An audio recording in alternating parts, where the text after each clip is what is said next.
Hi there, it's Jenna from scribblinggrace.com. Today I'm doing a Bible journaling with me video on a fall themed Bible journaling page that I did on Psalm 75 verse 1, which says, "We give thanks to you, O God, we give thanks for your name is near, we recount your wondrous deeds." And so I am doing kind of a white background. I'm using my Apple Barrel acrylic paints as well as a Liquitex that I had on hand.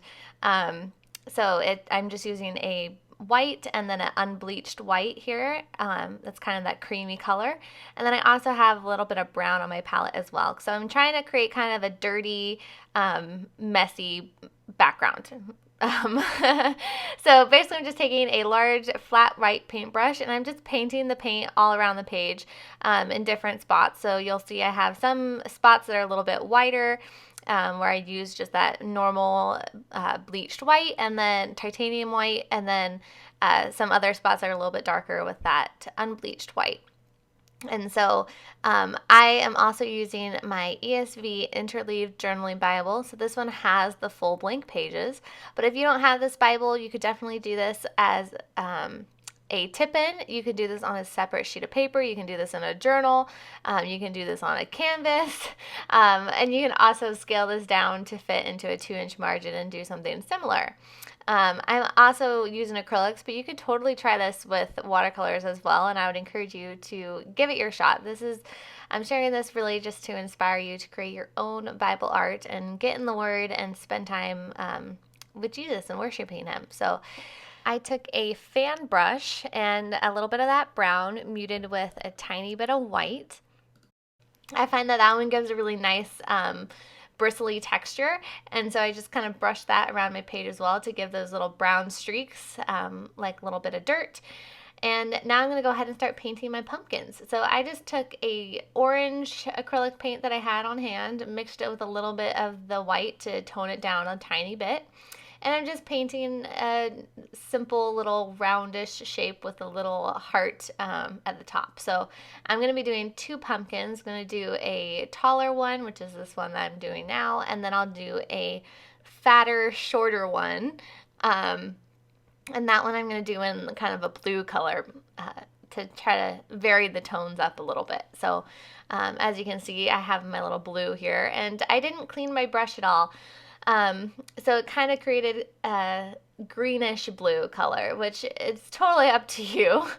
I just felt lazy and didn't feel like cleaning my brush off. So I got the color that I got, but I felt like it was a pretty color all in all. It may not be the most realistic color, but it might be. Who cares? It's all just about creating the pretty words and spending time with God and worshiping Him. So now I'm just painting on that basic round shape. If it's not perfect, you can keep going over it to make that shape that you want. My orange pumpkin also wasn't totally dry, so it picked up some of that orange paint as well, and that's fine also.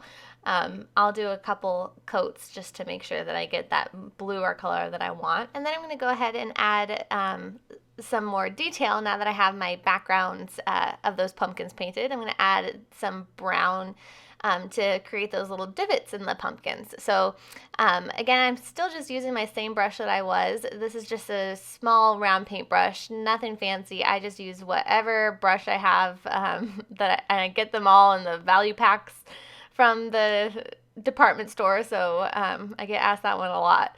But I don't use any special brushes, just any synthetic one that I can find. So this is just a small one, and I'm just painting on that brown, adding that stem, and just creating those classic pumpkin divots, nothing fancy. I did find with my blue one that I got a little too thick with them, and so I just go back over that. The great thing about acrylics is that you can just go back over things and you don't have to worry about it if you mess up or if something doesn't turn out perfectly the first time.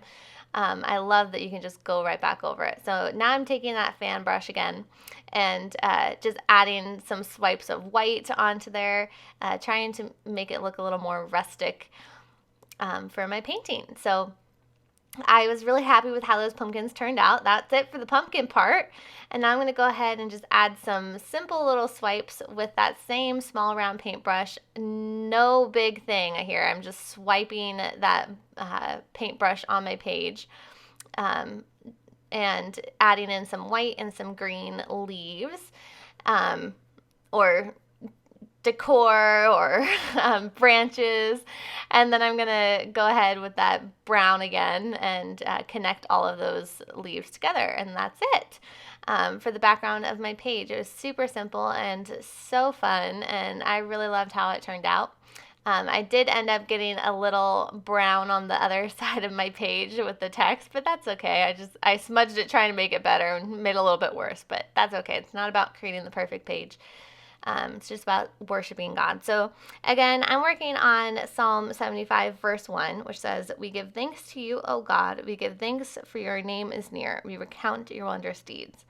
And I meant to write out, "We give thanks to you, O God," but I had a little brain fart and I wrote out, "Give thanks to thee." And then I realized after I wrote thee that it was supposed to be you. So, but that's okay. Again, it's okay. And so I just wrote out you, Lord, instead of oh God. So it still worked out. And so I know I'm really hounding this today, but I just got to say it again. It's okay to make mistakes. Mistakes are going to happen in your Bible journaling.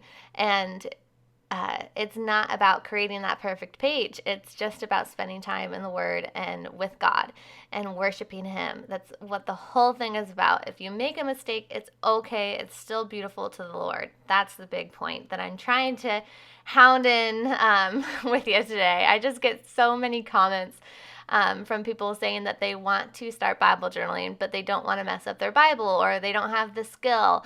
It's not about the art. It's not about if you have the skill, and you're gonna make mistakes, so you just got to get over that part. One of the things that I love about Bible journaling is that it really is a practice in letting go of perfectionism.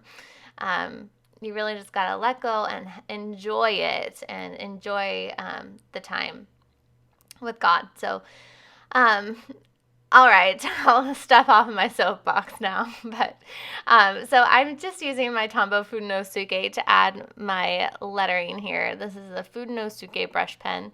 And I'll put all of the links to the supplies that I'm using in the blog post that goes along with this video at scribblinggrace.com/acrylic pumpkins. And I'll put that link in the description below as well. So all those supply links will be there, as well as tutorials for hand lettering. So you can create something like this. If you don't want to do hand lettering, you could totally use stamps or stickers as well. There's a bunch of other options that you can do as well. Even just handwritten notes are also really gorgeous too. So you don't have to do anything fancy. I just know how to do hand lettering, so I love to do it in my Bible journaling pages. So I wrote out my letters once, and then I decided to thicken up those downstrokes. So the part that's thicker, anytime that my brush pen is going downward, my letters are going to be thicker. And so I just thickened those up to make that lettering really stand out and fill the page. And then I wanted just to add a little bit of something to that lettering. So I just took a super tiny size 1 white or paintbrush, and I picked up that white paint, and I just kind of going along the right side of all of my letters, just kind of dabbing the paint in there to try to give a little bit of a highlight or a shadow there. And that's about it for my lettering.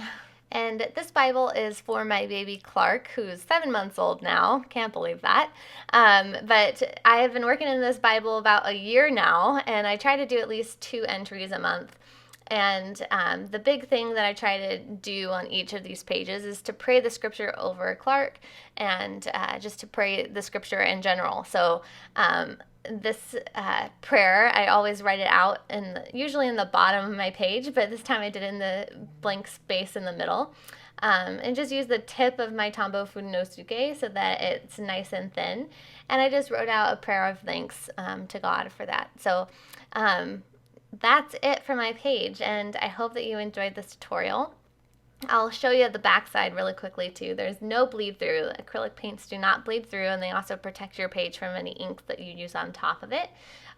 So that's just something to keep in mind as well. So I hope that you enjoyed this video. If you did, please give it a thumbs up and subscribe to my channel if you haven't already. And be sure to go check out the blog post that goes along with this video at scribblinggrace.com/acrylic pumpkins, where you can find all the links to the supplies and other helpful tutorials. All right, I hope you have a wonderful day. God bless.